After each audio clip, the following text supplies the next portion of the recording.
দেখো আজকে একটু কাতলা মাছ সর্ষে বাটা করব। কাতলা মাছটা কড়া করে ভেজে নিচ্ছি, লাল করে ভেজে নেব। ভীষণ ভালোবাসে কাতলা মাছ সর্ষে দিয়ে, দারুণ লাগে। তাহলে দেখতে থাকো। দেখো প্যাকেট সর্ষে ভিজিয়ে রেখেছি জলে। এবারে দিয়ে দিচ্ছি পরিমাণ মতো লবণ,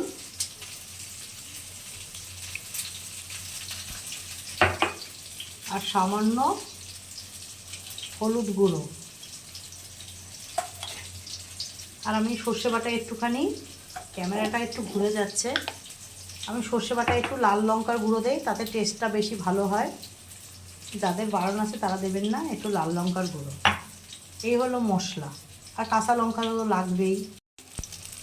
এই কাতলা মাছটা একদম লাল করে ভাজা হয়ে গেছে, দেখতেই পাচ্ছ। মাছটা আর আমি তুলব না, মাছগুলো সাইডে করে দিয়ে দিলাম কালো জিরা ফোড়ন।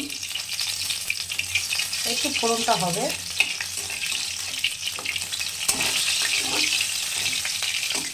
দেখতে পাচ্ছ,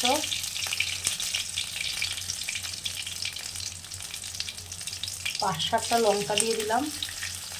একটু ঝাল ঝাল আমরা পছন্দ করি, তাই ঝালটা দিয়ে দিলাম। লঙ্কাটা দিয়ে দিলাম তেলে। তেলে লঙ্কা দিলে আলাদা একটা সেন্ট হয়, ভীষণ ভালো লাগে। তোমরা কারা কারা সর্ষে বাটা মাছ ভালোবাসো অবশ্য জানিও। কাতলা মাছ সর্ষে বাটা দিয়ে আগেও আমি করেছি, ভীষণ ভালো লাগে। এই যে নুন, হলুদ, লঙ্কার গুঁড়ো আর সর্ষে ভিজিয়ে রেখেছিলাম, সেটা দিয়ে দেবো। দারুণ দারুণ লাগে খেতে।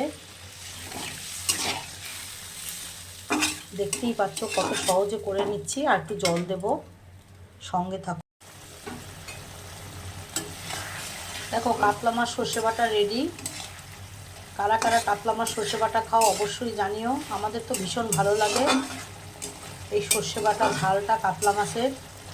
আজকে পেটি করলাম, পেটি ছিল তাই পেটিগুলোই করেছি। দেখো এইটুকু ঝোল রাখবো, ভাতের সঙ্গে অসাধারণ লাগবে। এই একটা পদ থাকলে আর কিচ্ছু লাগে না। তাহলে নামিয়ে তোমাদের দেখাচ্ছি। তাহলে আমার কাতলা মাছ সর্ষে বাটা দিয়ে কেমন হলো অবশ্য জানাবে। ভালো লাগলে লাইক শেয়ার কমেন্ট অবশ্য করবে, আর চ্যানেলটাকে সাবস্ক্রাইব করে দেবে। এখন এই পর্যন্ত, আবার একটা রান্নার ভিডিও নিয়ে আসবো। ভালো থেকো, সুস্থ থেকো।